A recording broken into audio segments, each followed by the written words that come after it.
નમસ્કાર, જય હિન્દ, વંદે માતરમ. વિદ્યાર્થી મિત્રો, તમારું સ્વાગત છે IAS lifestyle academy the Hindu daily current affair analysis લેક્ચરમાં. ત્યાં જે પણ વિદ્યાર્થીઓ સ્પર્ધાત્મક પરીક્ષાની તૈયારી કરી રહ્યા છે દરેક વિદ્યાર્થીઓ માટે ઉપયોગી થાય એ હેતુસર આપણે ધ હિન્દુનું ગુજરાતી એનાલિસિસ ડિટેલમાં જોઈએ છીએ. Exam point of view, prelims, mains જે અગત્યના ટોપિકો એની આપણે ડિટેલમાં ચર્ચા કરીએ છીએ. એક ટ્રાય કરીએ છીએ કે બહુ ઓછા સમયમાં સૌથી વધારે ટોપિક કવર થાય. એટલા માટે આપણે જે વારંવાર રિપીટ થતા હોય તો એ ટોપિકને ડિસ્કસ વધારે વાર ડિટેલમાં નથી કરતા. બીજી વસ્તુ, જે પોલિટિકલ ન્યૂઝ હોય છે, બરાબર, કે જેનું એક્ઝામ આરે કોઈ સંબંધ હોતો નથી, એવા એડિટોરિયલની આપણે વધારે ડિસ્કશન કરતા નથી, કે જેથી વિદ્યાર્થીઓનો સમય બચે અને એ સમયમાં આપણે જે અન્ય ઉપયોગી માહિતી હોય એની આપણે સારી રીતે ચર્ચા કરી શકીએ. વિદ્યાર્થી મિત્રો, જો તમે પણ ધ હિન્દુ પીડીએફ ફ્રીમાં ડાઉનલોડ કરવા માંગતા હો નવા વિદ્યાર્થીઓ માટે, જેમને ખ્યાલ નથી એમના માટે જણાવી દઉં છું. તમે આપણી ટેલિગ્રામ ચેનલ છે આઈએસ લાઇફસ્ટાઇલ, જેની લિંક વિડીયોના ડિસ્ક્રિપ્શનમાં આપેલી છે, એ જોઈન કરી શકો છો. તેની ટોપ પર એક લિંક પિંક કરવામાં આવેલી છે, એ લિંક ફોલો કરીને તમે ધ હિન્દુ પીડીએફ ફ્રીમાં ડાઉનલોડ કરી શકો છો, વાંચી શકો છો. સમજણ ના પડે તો તમે daily current affair analysis lecture જોઈ શકો છો. બીજું, તમે UPSC, GPSC syllabus, previous year question paper download કરવા માંગતા હો, તમે આપણી વેબસાઇટ www.islifestyle.com ની મુલાકાત લઈ શકો છો.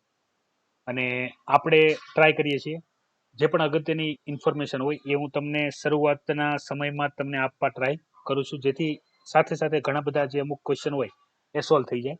તો એવામાં જ ઘણા બધા વિદ્યાર્થીઓ મને વારંવાર પૂછે છે, જે પણ વિદ્યાર્થી આ ગુજરાતી લેક્ચર જોઈ રહ્યા છે, કે સર અમે એક્ઝામ ગુજરાતીમાં આપવાના છીએ, તો કરંટ અફેર માટે કયું ન્યૂઝપેપર વાંચવું, બરાબર?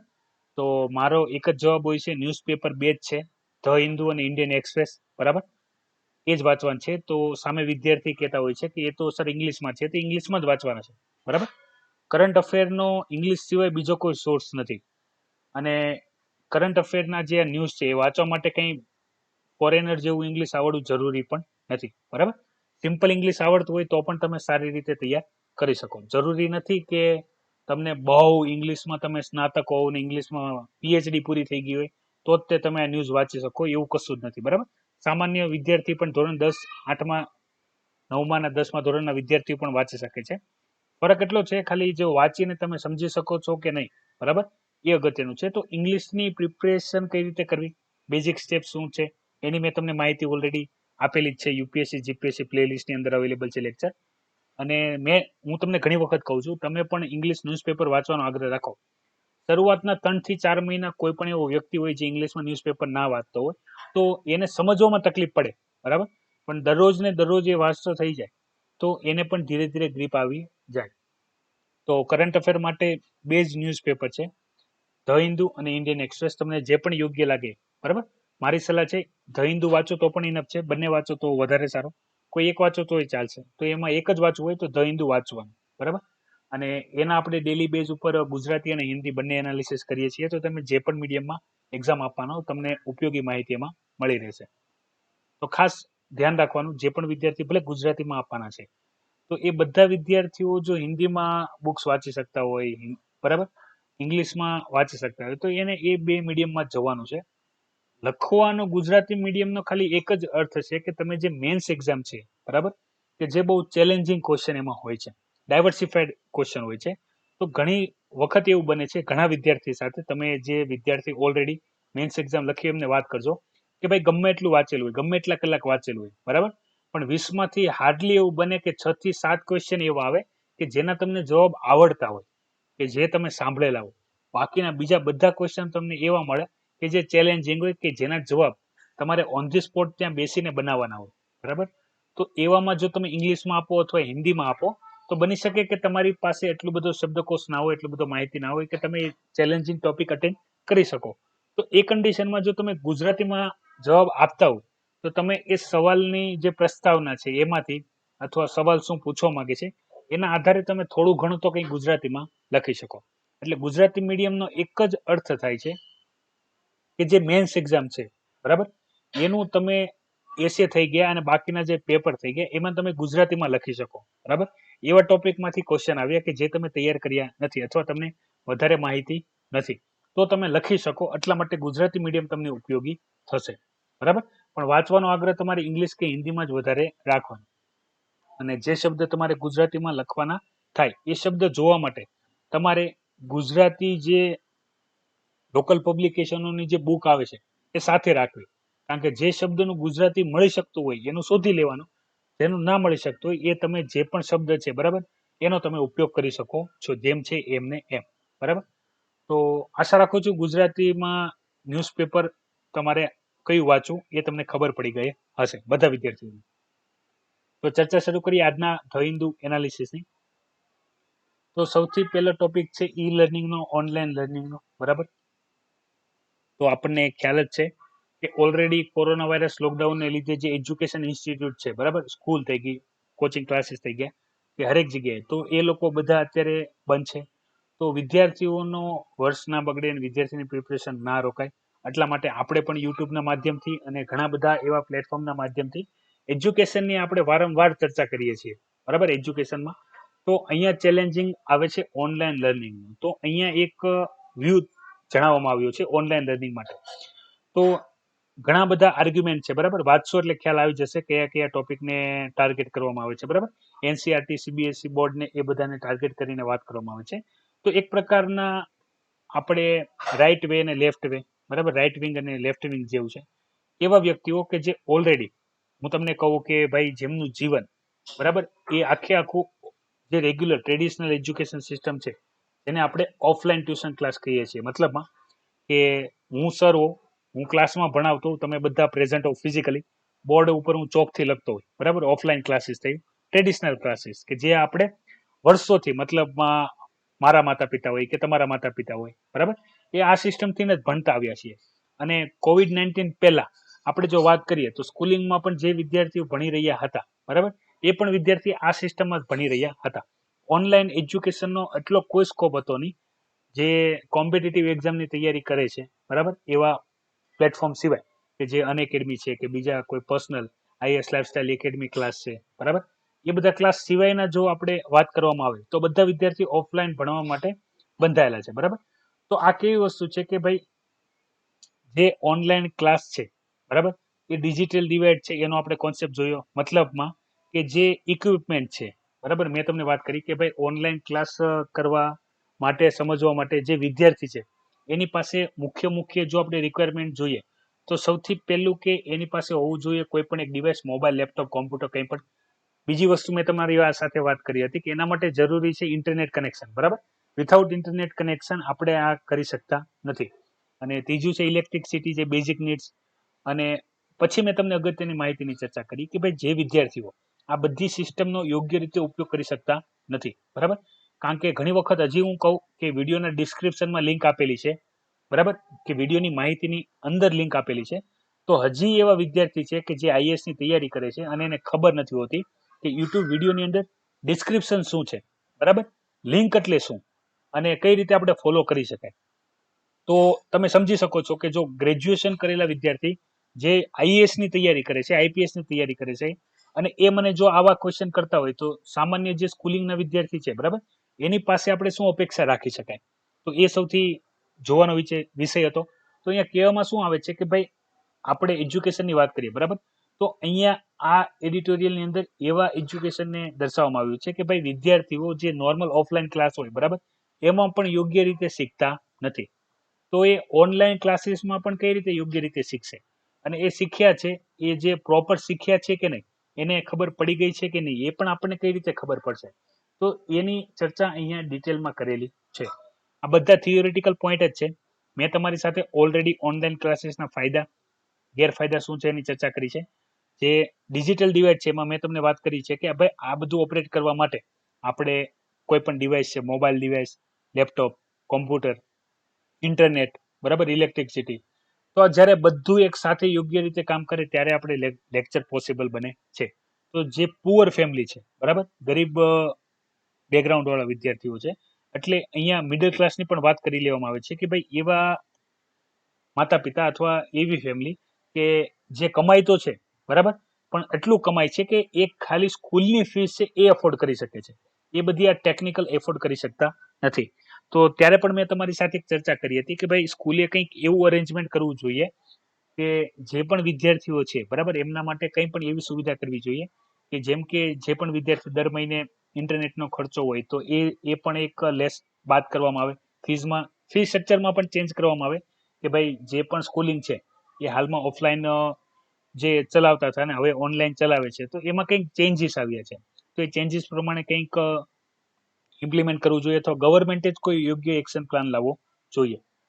સરળ નથી બરાબર, જે ઓનલાઈન એજ્યુકેશન છે સરળ નથી, કારણ કે અહીંયા ચેલેન્જિંગ કામ ખાલી વિદ્યાર્થીઓ માટે નથી, ટીચરો માટે પણ છે, કારણ કે સતત બોલવું, તમને માહિતી સમજાય એના માટે બહુ અપ ટુ ડેટ માહિતી આપી. ઘણા વિદ્યાર્થી એવા હોય કે બહુ ઓછું કહીએ એને સમજી જાય, ઘણા વિદ્યાર્થી એવા હોય કે ગમે એટલું વિગતવાર સમજાવો 5 વખત રિપીટ કરો તો પણ ના સમજતા હોય બરાબર.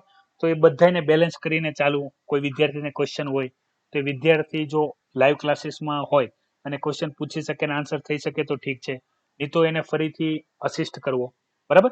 તો આ એક પ્રકારનું ચેલેન્જિંગ છે જે ડિજિટલ એજ્યુકેશન છે એ, તો એને લઈને અહીંયા વ્યૂ આપવામાં આવ્યા છે. તમારું માનવું શું છે? સ્કૂલિંગ એજ્યુકેશન ઓનલાઈન જે એજ્યુકેશન છે બરાબર, ઈ લર્નિંગ છે એ પોસિબલ છે કે નહીં, અને એના માટે ગવર્મેન્ટે પણ શું પગલાં લેવા જોઈએ, સ્કૂલિંગ સિસ્ટમમાં શું ફેરફાર કરવા જોઈએ? તમે પણ એક અધિકારી તરીકે તમને જો પોલિસી બનાવવાનું કહે ઈ લર્નિંગની, તો તમે કઈ કઈ બાબતોને ધ્યાનમાં લેશો બરાબર? એ પણ તમારા સુઝાવ પણ વિડીયોની કોમેન્ટ બોક્સમાં લખજો એટલે મને ખ્યાલ આવશે કે ભાઈ કેટલા વિદ્યાર્થીઓ છે કે જે રેગ્યુલર બેઝ ઉપર વિચારી શકે છે ચેલેન્જિંગ કામ બરાબર. કારણ કે મને ઘણા બધા વિદ્યાર્થીએ પૂછેલું કે સર કલેક્ટરનું કામ શું, એટલે મેં એવું કીધું કે નોર્મલ તો એનું જે ફંક્શન હોય એ તો કરતા જ હોય છે, પણ જે ચેલેન્જિંગ કન્ડિશન હોય, મતલબમાં આપણે જ્યારે જોવાના છીએ એક બે એક્ઝામ્પલ કે ભાઈ કોઈ પણ એવો એરિયા છે કે જ્યાં કોઈ જેમ કે 2-3 ગ્રુપ છે ભેગા થઈને ઝઘડો કરવા મળે બરાબર, કે ત્યાં 144ની કલમો લાગુ કરવી પડે, કે ભાઈ બીજા કોઈ સમાજ હોય, આપદા હોય, કુદરતી આપદા હોય તો એમાં લોકોને સમજાવવા પડે. જે ચેલેન્જિંગ જોબ હોય, મતલબમાં જેના ઓલરેડી કોઈ પ્રેઝન્સ નથી, જેમ કે બેસ્ટ એક્ઝામ્પલ COVID-19 છે બરાબર, કે ભાઈ આવા એક્શન જે પેન્ડેમિકમાં શું પગલાં લેવા જોઈએ એરિયા વાઇઝ બરાબર, એ કોઈને ખબર હતી નહીં. તો એ સમયે જે આવી ક્રિટિકલ કન્ડિશનને હેન્ડલ કરવાનું કામ IAS ઓફિસરનું હોય છે બરાબર. એ બધા જેટલી પણ અલગ અલગ ઓથોરિટી હોય એને જે રીતે એક્શન લેવાનું કહે એ રીતે બધી ઓથોરિટી એક્શન લેતું હોય છે બરાબર. તો તમારે ટ્રાય કરવાનું છે કે ઈ લર્નિંગને જો પોસિબલ બનાવવું હોય બરાબર, યુઝફુલ બનાવવું હોય, ઇફેક્ટિવ બનાવવું હોય તો તમે કઈ રીતે બનાવી શકો છો બરાબર. તો એ જ બધી બાબત છે, તમે જોઈ લેવાની રહેશે. તો વિદ્યાર્થી મિત્રો, બીજી અગત્યની ચર્ચા કરીએ તમારી સાથે, તો એ બાબતો છે તો એ વિગતવાર સમજીએ બરાબર, જે નવા અગત્યના બાબતો છે એની અંદર. તો યુનાઇટેડ નેશનની અંદર જે ચેન્જીસ કરવાની વાત છે તો અહીંયા એની ચર્ચા કરેલી છે,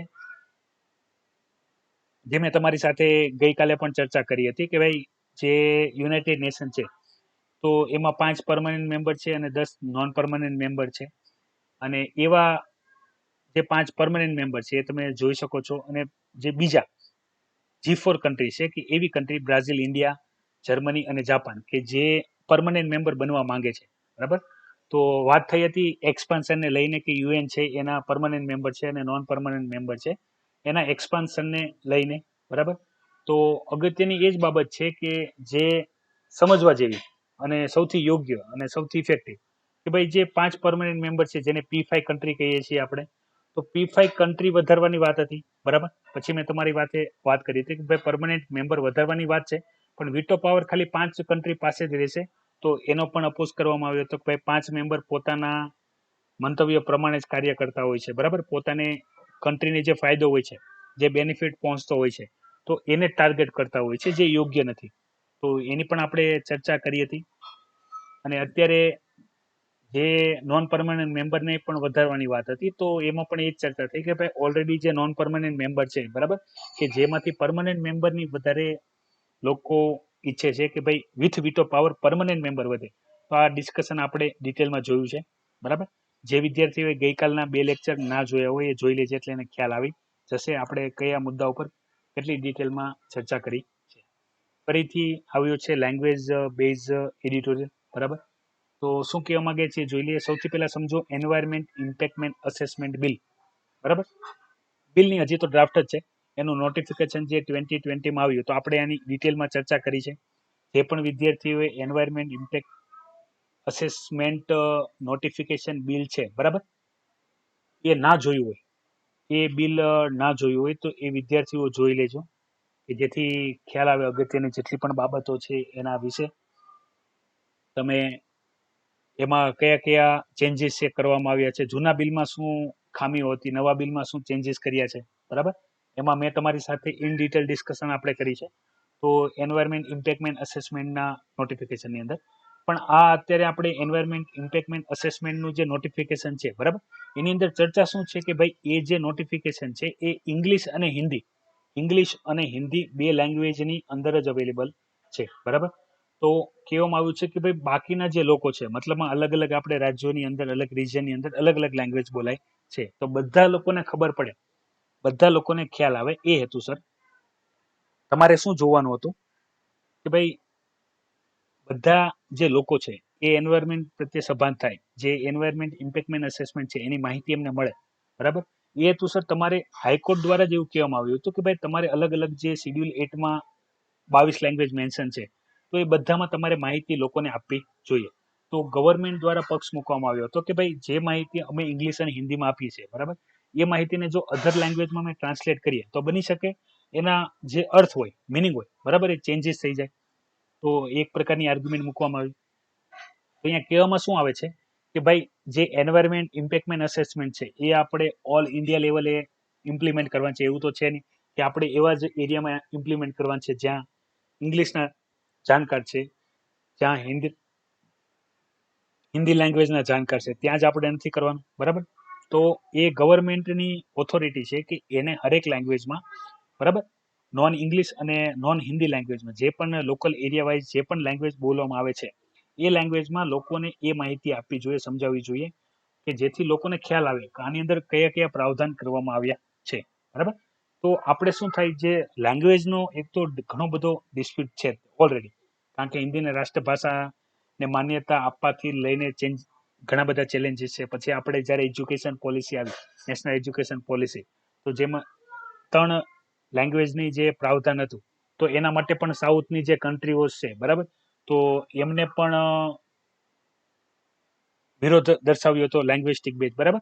તો આના લીધે શું થશે કે ભાઈ ઇન્ડિયાની અંદર ઘણા બધા ડિવાઇડ તો છે જ તે, બરાબર, ઘણા બધા ગેપ તો છે જ તે, પણ જ્યારે વાત કરવામાં આવે લેંગ્વેજને લઈને, બરાબર, તો એ સૌથી વધારે ઇફેક્ટિવ છે, બરાબર. તો એ ના વધે એનું ધ્યાન રાખવું જોઈએ. તો જે એન્વાયરમેન્ટ ઇમ્પેક્ટમેન્ટ અસેસમેન્ટ જે ડ્રાફ્ટ છે એ બધી લેંગ્વેજમાં પ્રોવાઈડ કરવું જોઈએ. જેમ કે એક એક્ઝામ્પલ આપવામાં આવ્યું છે કે ભાઈ જે આધારના ડેટા છે, આધાર કાર્ડની સાથે જોડાયેલા જે ડેટા છે, તો એ ડેટા માટે તમારે અગત્યની બાબતો શું છે કે ભાઈ એ ડેટાને લઈને, બરાબર, તમારે જે અહીંયા અગત્યની જે માહિતી છે એ રીતની માહિતી છે કે જેમ આધાર કાર્ડના ડેટાની અંદર આપણે એક ઇંગ્લિશ લેંગ્વેજ હોય, બીજી એક જે અધર પ્રિફરેબલ લેન્સ, બરાબર, ઇન્ક્લુઝિવ લેંગ્વેજ હોય, તો એ રીતે પણ ડ્રાફ્ટની અંદર કરવું જોઈએ લેંગ્વેજને લઈને. તો વિદ્યાર્થી મિત્રો, આપણે લેંગ્વેજનો આની પહેલા પણ જ્યારે નેશનલ એજ્યુકેશન પોલિસીની અંદર પણ મેં તમારી સાથે ચર્ચા કરી હતી, તો ત્યારે મેં તમને કીધું હતું કે ભાઈ લેંગ્વેજને લઈને, હિન્દી લેંગ્વેજને લઈને, નોન હિન્દી સ્ટેટના જે પ્રિફરન્સ છે, તો એને લઈને ઘણી બધી ઇન્ફોર્મેશન ઓલરેડી અવેલેબલ છે, ઘણી બધી ડિબેટો અવેલેબલ છે. તો એ બધા પોઈન્ટ તમારે એકવાર જોઈ લેવાના, કે જેથી લેંગ્વેજ બેઝ કોઈ પણ ક્વેશ્ચન આવે તો અલગ અલગ જે કોન્ક્રીટ ડેટા હોય, બરાબર, એ તમે લખી શકો, અને એ ઘણું મહત્વનું પણ થઈ જાય છે. એજ્યુકેશનમાં પણ લેંગ્વેજ બેઝ ક્વેશ્ચન આવી શકે છે. હવે એન્વાયરમેન્ટ ઇમ્પેક્ટમેન્ટ અસેસમેન્ટ પણ current affair base language base જે ડિસ્કશન આવે છે, તો એ બધા તમને ખ્યાલ હોવા જોઈએ. પછી ચર્ચા કરી લઈએ જે એક અત્યારે તમે જોયું હશે, તમારી પાસે ન્યૂઝ આવી જ ગઈ હશે કે મુંબઈની અંદર ફરીથી એક બિલ્ડિંગ છે કોલેપ્સ થઈ ગઈ છે. તો એને લઈને એક માહિતી છે. તો અહીંયા શું કહેવામાં આવે છે કે ભાઈ જે બિલ્ડિંગ કોલેપ્સ થાય છે, બરાબર, તો એ બિલ્ડિંગ કોલેપ્સને લઈને જે પણ ત્યાં લોકલ ગવર્મેન્ટ છે એને એક્શન લેવા જોઈએ, કે જે પણ બિલ્ડિંગ ધરાશાયી થવાની હોય, બરાબર, ઘણી બધી જૂની બિલ્ડિંગ હોય કે જે બિલ્ડિંગનું સ્ટ્રક્ચર આપણે તમે જોયા હશે. એક્ઝામ્પલમાં તો હું તમને ગવર્મેન્ટ બિલ્ડિંગની જ વાત કરી, એવી તમે ઘણી બધી બિલ્ડિંગ જોઈ હશે કે જેનું બાંધકામ બહુ ઘણા સમય પહેલા થઈ ગયું છે અને બિલ્ડિંગ છે જર્જરિત થઈ ગયું, બરાબર, કે ગમે ત્યારે સીલિંગમાંથી પોપડા પડતા હોય, અથવા જો સાદો પણ ભૂકંપ આવે અથવા ના પણ આવે તો પણ એ પડવાની શક્યતા હોય, બરાબર. તો અહીંયા એ જ કહેવામાં આવે છે કે ભાઈ જે અત્યારે મોન્સૂન સિઝન હોય છે તો એમાં વરસાદને લીધે બિલ્ડિંગ પડવાના ચાન્સ સૌથી વધારે હોય છે. તો એવી કન્ડિશનની અંદર શું કરવાની જરૂર છે? તો એવી કન્ડિશનની અંદર જે મુંબઈની આ સ્પેશિયલી વાત કરવામાં આવી છે કે ભાઈ એ લોકોએ એક્શન લેવા જોઈએ કે જે આવી જર્જરિત બિલ્ડિંગો છે તો એમાં લોકોને જાગૃત કરીને એમની જે બિલ્ડિંગની કન્ડિશન છે એની જાણ કરવી પડે, બરાબર. બને તો બિલ્ડિંગ ધરાશાયી કરીને ફરીથી બનાવવું જોઈએ, એ રીતની બધી અહીંયા પ્રાવધાન છે. એપ્લિકેબલ નથી અને ઇન્ફોર્મેટિવ છે, બરાબર.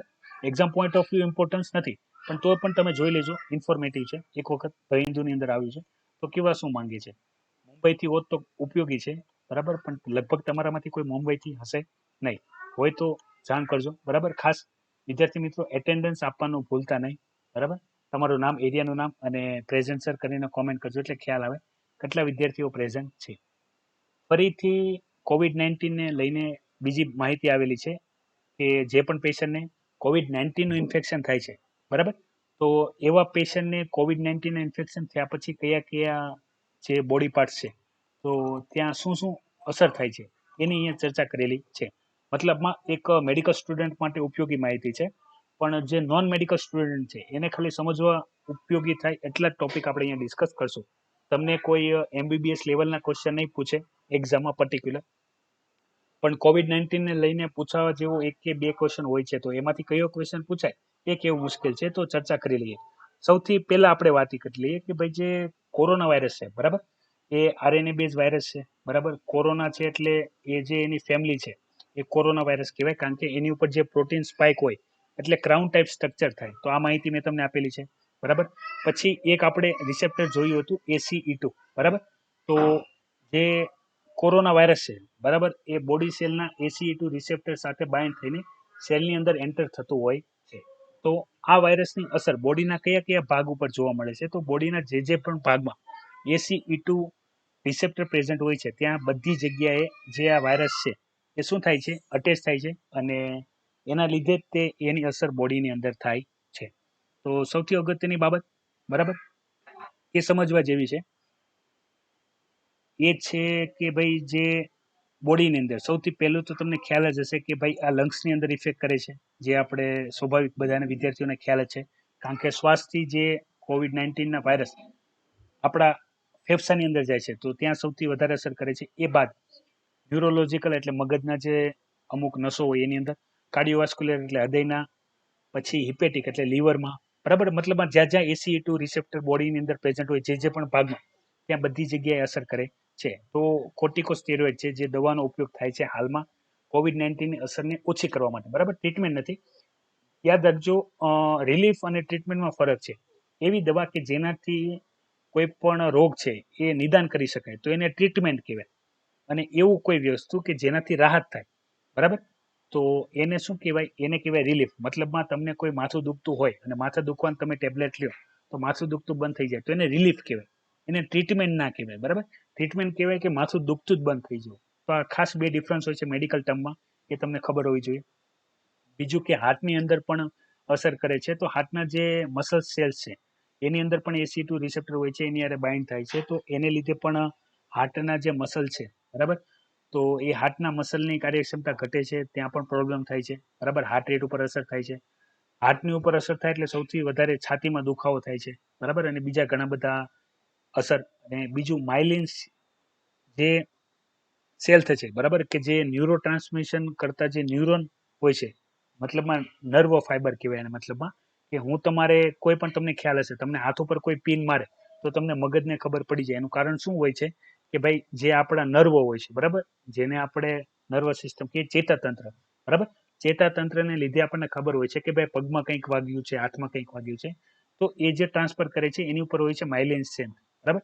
જે વિદ્યાર્થીઓને ના ખબર હોય ગૂગલમાં માઇલિન સેલ સર્ચ કરી લેજો એટલે તમને ખ્યાલ આવી જશે. જે આપણે વિજ્ઞાનના તમે કોર્સોની અંદર આ ભણેલા જ હશો, બરાબર.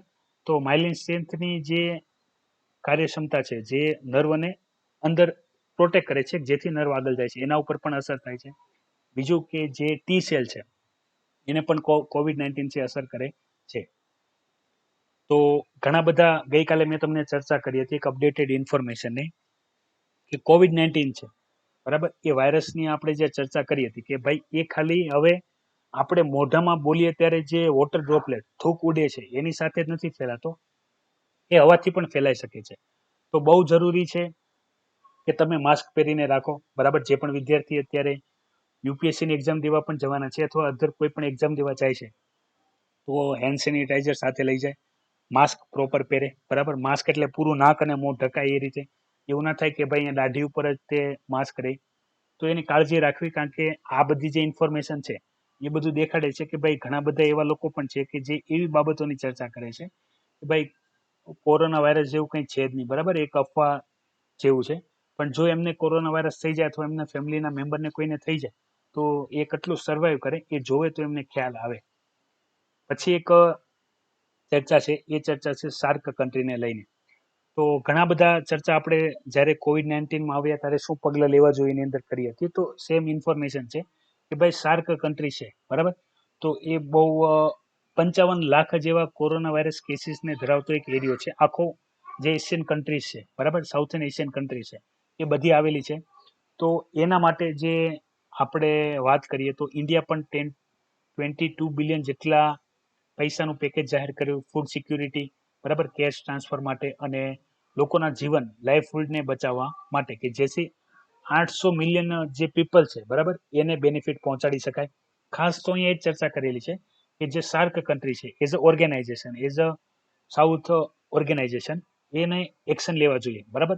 જરૂર પડે તો વર્લ્ડ બેંકની મદદથી પણ જે પણ નીડી વ્યક્તિઓ છે એને જે પણ બેનિફિટ પહોંચાડવા જોઈએ એ પહોંચાડવા જોઈએ કે ભાઈ જેથી બધાને બેનિફિટ મળી રહે. બરાબર.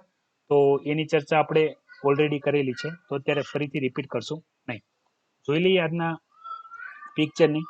તો પિક્ચરની અંદર એ જે ચર્ચા છે આપણે પાર્લામેન્ટની અંદર જે કૃષિ બિલ છે એને લઈને. બરાબર. નરેન્દ્ર મોદીને કહેવામાં આવે છે કે ભાઈ આની અંદર તમે જમ્પ કરતા નહીં, પણ છતાં એ કર્યા છે અને બાકીના બહાર કાઢેલા 8 MLA છે એની ચર્ચા કરેલી છે. એક અગત્યની ઇન્ફોર્મેશન ફરીથી, જે ગયા વર્ષે પણ આપણે ચર્ચામાં હતા, હરિયાણા પંજાબ એરિયા વાળા, રીજન વાળા, બરાબર, પોલ્યુશનને લઈને. તો એ ફરીથી ચર્ચામાં આવ્યું છે તો એ જોઈ લઈએ. EPCA, બરાબર, પંજાબ હરિયાણા સ્ટેટ રિલેટેડ છે એ ઇન્ફોર્મેશન, એટલે ખ્યાલ આવે કહેવામાં શું આવે છે. તો પેલી જે ઇન્ફોર્મેશન છે એ તમે સમજી શકો છો. EPCA નું ફૂલ ફોર્મ તો environment pollution authority, prevention and control authority. બરાબર. કે તમે એક વસ્તુ આનાથી જાણ જ હશો, ભલે તમે ગયા વર્ષે કરંટ અફેરની પ્રિપરેશન નતા કરતા અથવા કરતા પણ હોતો તો તમને ખ્યાલ જ હશે કે ભાઈ જે અત્યારે રવિ પાક લેવાતા હોય છે, બરાબર, તો એ પાક લેવાઈ ગયા બાદ જે પંજાબ અને હરિયાણાના જે ખેડૂતો હોય છે તો એ જે પાક ઊભો હોય છે એમને કાઢતા નથી, એમને સળગાવી દે છે. અને એમના સળગાવવાને લીધે જે ધુમાડો થાય છે, બરાબર, તો એ જાય છે તેની ઉપરના રિજનમાં, મતલબમાં NCRમાં, નેશનલ કેપિટલ રિજનમાં, દિલ્હીની અંદર. તો ત્યાં એર પોલ્યુશન થાય છે. તો એને કંટ્રોલ કરવા માટે દર વર્ષે, બરાબર, આ સેમ ટાઈમમાં ફાયર એક્શન કાઉન્ટ પ્લાન કરવામાં આવે છે EPCA દ્વારા, કે ભાઈ જેથી ઓછું ધુમાડો થાય અથવા ખેડૂત આનો કોઈ અલ્ટરનેટિવ શોધે. બરાબર. આગ ના લગાડે, કે ભાઈ જેથી પોલ્યુશન થાય છે એ ના થાય અને જે દિલ્હી એરિયો છે તો એની અંદર વધારે જે એર પોલ્યુશન છે એ ના જોવા મળે. તો આ બધી જે માહિતી છે, બરાબર, એ ઘણા બધા વિદ્યાર્થીઓને ઓલરેડી ખ્યાલ જ હશે, પણ જે વિદ્યાર્થીને ખ્યાલ નથી એને સમજાવી દઉં. દિલ્હીમાં એર પોલ્યુશનની કન્ડિશન ખૂબ જ ખરાબ છે કમ્પેરેટિવલી અધર મેટ્રો સિટીઝ. બરાબર. તો એને લઈને પણ ક્વેશ્ચન આવી ગયા છે.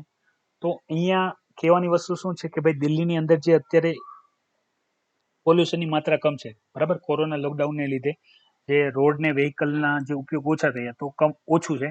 તો એ રીતની કન્ડિશનમાં જે ખેડૂતો છે પંજાબ અને હરિયાણા, તો એમને કહેવાના છે કે ભાઈ તમે કંટ્રોલ રૂમ પ્રમાણે, આદેશ પ્રમાણે એક સેટઅપ કરી એ રીતે કામ કરો કે જેથી જે દિલ્હી રિજન છે તો ત્યાં આગળ ફરીથી આ રીતના જે ઇન્ફેક્શન છે, એર પોલ્યુશન છે એ ના થાય અને અફેક્ટેડ એરિયા હોય એની ઉપર રાહત કાર્ય કરી શકાય. બરાબર.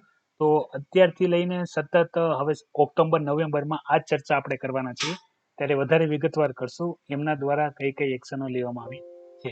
બરાબર.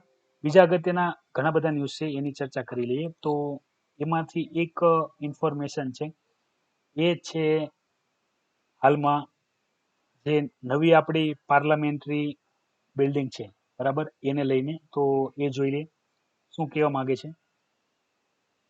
તો સેન્ટ્રલ વિસ્ટા પ્રોજેક્ટની ચર્ચા મેં તમારી સાથે કરેલી છે વિદ્યાર્થી મિત્રો. કે સેન્ટ્રલ વિસ્ટા પ્રોજેક્ટ છે તો એની અંદર અહીંયા કહેવામાં શું આવે છે કે ભાઈ એ જે ઇન્ફ્રાસ્ટ્રક્ચર ડેવલપમેન્ટ થઈ રહ્યું છે, બરાબર, નવી સંસદ ભવન બની રહ્યું છે, બરાબર. સેન્ટ્રલ વિસ્ટા પ્રોજેક્ટ આપણે ડિટેલમાં ડિસ્કશન કર્યો હતો કે ભાઈ કયા એરિયાથી લઈને કયા એરિયા સુધી થાય છે અને કોણ એનું ઓપરેટ કરી રહ્યું છે અને કારણ શું છે નવા જે પાર્લામેન્ટ ભવન છે, બરાબર, સંસદ ભવન છે એને બનાવવાને લઈને. તો સેન્ટ્રલ વિસ્ટા પ્રોજેક્ટમાં ઘણા બધા વર્કર્સ છે, બરાબર, એને એક રોજગાર મળશે અને અહીંયા એવું કહેવામાં આવે છે કે ઇકોનોમી માટે એક રિવાઇવલ થશે, બરાબર. પણ એટલી બધી મોટી ઇમ્પેક્ટ ના થાય કારણ કે પ્રોજેક્ટ ઘણા વર્ષો ચાલશે, પણ એમાં જે મજૂર કામ સાથે જોડાયેલા છે એ બધા લોકોને ઉપયોગી થશે. અને બીજી એક જે ચર્ચા છે એ કરી લઉં તો શ્રીલંકાને અંદર જે 20th કોન્સ્ટિટ્યુશન અમેન્ડમેન્ટ એક્ટ છે તો એને લઈને ફરીથી અગત્યની ઇન્ફોર્મેશન આવી છે. તો આ મેં તમારી સાથે ચર્ચા કરી હતી કે ભાઈ જે 20th અમેન્ડમેન્ટ બિલ છે એના દ્વારા જે પાવર પાર્લામેન્ટ પાસે હતી તો એ પાવર હવે પ્રેસિડેન્ટ પાસે જતી રહેશે. જેમ કે પ્રેસિડેન્ટનો ટર્મ છે એ 2 વખત કરી દેવામાં આવ્યો, યર 5 વર્ષ કરી દેવામાં આવ્યું, બરાબર. અને 5 વર્ષની પહેલા પણ જો જરૂરી લાગે તો, બરાબર, જે પ્રેસિડેન્ટ છે એ શું કરી શકે છે કે એ પાર્લામેન્ટને ડિઝોલ્વ કરી શકે છે અને એની પહેલા પણ જો ડિઝોલ્વ કરવી હોય, બરાબર, તો 2/3 મેજોરિટીથી બિલ પાસ કરવું જોઈએ, રેકમેન્ડેશન મળવી જોઈએ કોઈ પણ જે પાર્લામેન્ટ છે એને ડિઝોલ્વ કરવા માટે. તો મેં તમારી સાથે ડિસ્કસ કરી હતી ત્યારે મેં તમને કીધું હતું કે ભાઈ 19th કોન્સ્ટિટ્યુશન અમેન્ડમેન્ટ હતું તો એના લીધે પાવર પાર્લામેન્ટ પાસે હતી. શ્રીલંકન કોન્સ્ટિટ્યુશનની આપણે વાત કરીએ છીએ, બરાબર, ભારતનું ના સમજતા. પછી 20th કોન્સ્ટિટ્યુશન અમેન્ડમેન્ટ જે એક્ટ થયું તો એના દ્વારા જે પાવર છે ફરીથી પ્રેસિડેન્ટ પાસે આવી ગઈ તો પાર્લામેન્ટ રબર સ્ટેમ્પ ઓફિસ બની ગઈ. આ બધી માહિતી આપણે ઓલરેડી ડિસ્કસ કરેલી છે. તો વિદ્યાર્થી મિત્રો ખાસ તમે તમારી એટેન્ડન્સ આપવાનું ભૂલતા નહીં, અગત્યની માહિતી. અને જે પણ માહિતી તમને અહીંયા આપવામાં આવી, બરાબર, હું ટ્રાય કરતો હોઉં છું કે ભાઈ જે પણ ઇન્ફોર્મેશન હોય એ રિપીટ ના થાય અને અગત્યની માહિતી હોય તમને રેગ્યુલર મળી રહે. તો બસ આ જ બધી માહિતી તમને આપવાની હતી, બરાબર. તો જોતા રહો IAS lifestyle daily current affair analysis lecture. તમે બધા કરો મજા, મને આપો રજા. લાઈવ લેક્ચર જોવા બદલ આભાર. જોતા રહો IAS લાઈફસ્ટાઈલ યુટ્યુબ ચેનલ. જય હિન્દ, વંદે માતરમ.